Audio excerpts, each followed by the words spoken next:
Hello everyone. So we hope everyone is doing good. Yeah. So நமக்கு ஒரு subscriber கேட்டிருந்தாங்க patient ratio சொல்லுங்க plus leave பற்றி சொல்லுங்க அப்படின்னு சொல்லி கேட்டிருந்தாங்க. ஸோ அதுதான் நம்ம இப்போ பார்க்க போகிறோம். പേഷ്യൻ്റ് റേഷ്യോ എന്ന് പറഞ്ഞാൽ ഡിപ്പാർട്ട്മെൻറ്റ് വൈസ് ഉണ്ട്. ഇപ്പോൾ നിങ്ങൾ ഇയറിൽ വർക്ക് ആക്കുമെങ്കിൽ അവിടെ നമുക്ക് പേഷ്യൻറ്റ് ഇങ്ങനെ വന്നിട്ടേ ഉണ്ടാവും. നമുക്ക് അസൈൻ ആക്കിയിട്ടുണ്ടാവും ഒരു ബെഡ്.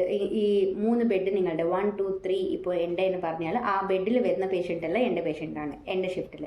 അതേപോലെ പിന്നെ വാർഡിൽ പോയാൽ വാർഡിൽ നമുക്ക് മിനിമം 5 പേഷ്യൻറ്റ്സ് ഉണ്ടാവും.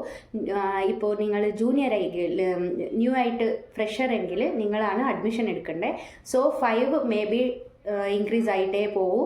നിങ്ങളുടെ ഷിഫ്റ്റിൽ അഡ്മിഷൻ വരുന്ന ഫസ്റ്റ് അഡ്മിഷൻ നിങ്ങൾ എടുക്കണം, സെക്കൻഡ് അഡ്മിഷൻ അങ്ങനെ റുട്ടീൻ പോയിട്ട് സ്റ്റാഫ് എല്ലാം ഫിനിഷ് ആയ പിന്നെ എഗെയിൻ അഡ്മിഷൻ വന്നാൽ നിങ്ങൾ എടുക്കേണ്ടി വരും. ഇതാണ് വാർഡിൽ.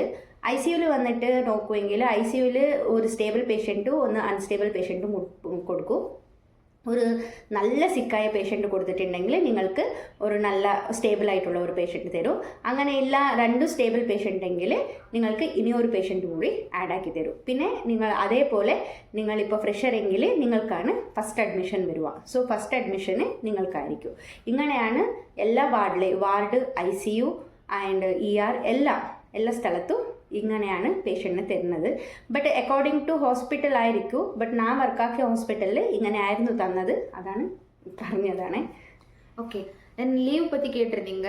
யூஸ்வலாக கம்பெனி அண்டர் வரும்போது உங்களுக்கு 2 இயர்ஸ் ஃபஸ்ட்டு ஸ்டார்டிங் கான்ட்ராக்ட் இருக்கும். ஸோ 2 இயர்ஸ் நீங்கள் முடிச்சதுக்கப்புறம் 42 டேஸ் உங்களுக்கு பெய்டு லீவ் கொடுப்பாங்க, பெய்டு வெக்கேஷன்.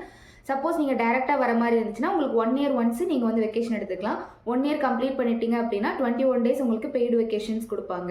இந்த மாதிரி தான் இருக்கும். ஸோ கம்பெனியில் 2 இயர்ஸ் முடிச்சுட்டு நீங்கள் வெக்கேஷன் போயிட்டு வந்தீங்கன்னா அகைன் நீங்கள் ஒரு இயராக தான் வந்து ரினிவல் பண்ணுவீங்க.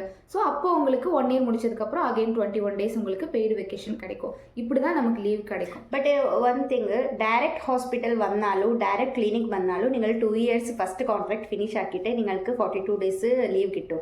നിങ്ങൾക്ക് ഇയർലി പോകണമെങ്കിൽ അവർ ലീവ് തരൂ, ബട്ട് ടിക്കറ്റ് തരൂല, പെയ്ഡ് ആയിരിക്കില്ല. നിങ്ങൾക്ക് പോയിട്ട് വരാം വേണമെങ്കിൽ. അത് നിങ്ങളുടെ ചെലവിൽ നിങ്ങൾ പോകേണ്ട വരും ഫസ്റ്റ് കോൺട്രാക്ട്.